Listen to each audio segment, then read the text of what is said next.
Се Марди Гра. Најпознатите книжевни ликови од бајките со кои израснавме сите и кои никогаш не изгубија од својата актуелност.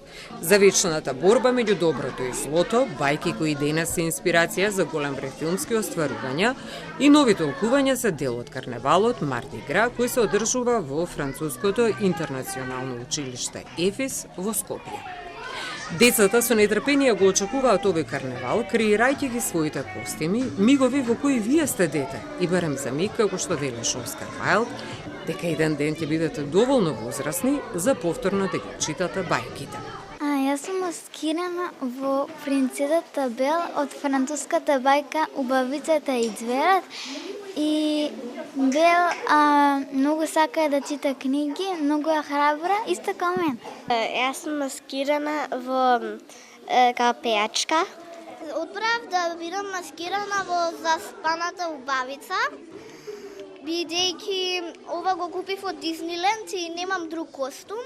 Значи, затоа мајка ми рече, Аксело, вој облечи го за карневалот. Доктори, принцези и нинџи кои особено се радуваат на палачинки кои се дел од традицијата на овој карневал во Франција. Јас многу се радувам за овој карневал, за тоа што се маскираме, имаме вака се шетаме, ни испрашуваат и јадеме палачинки и се дружиме. Дека јадеме палачинки и се маскираме и правиме многу интересни работи. Дека може да се маскираме и да бидеме со другарите заедно. Во Франција карневалот Марди Гра има навистина долга традиција. Зимски карневал кој се слави на 17 февруари. Зимскиот карневал Марди Гра го символизира испраќањето на последните зимски денови и ја најавува пролетта.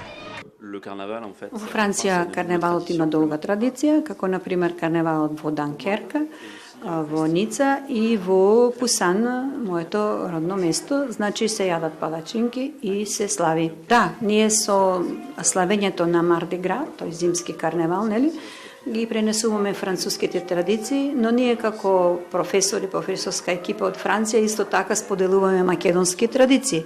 Еве годинава го славиме исто така и 1 април, карневалот пролетен, кој ќе биде во кинематека и каде што ќе имаме интересна програма. И токму карневалот Марди Гра, низ музиката, различните костими и гастрономијата ги обедини на едно место децата, нивните родители и наставниот кадар.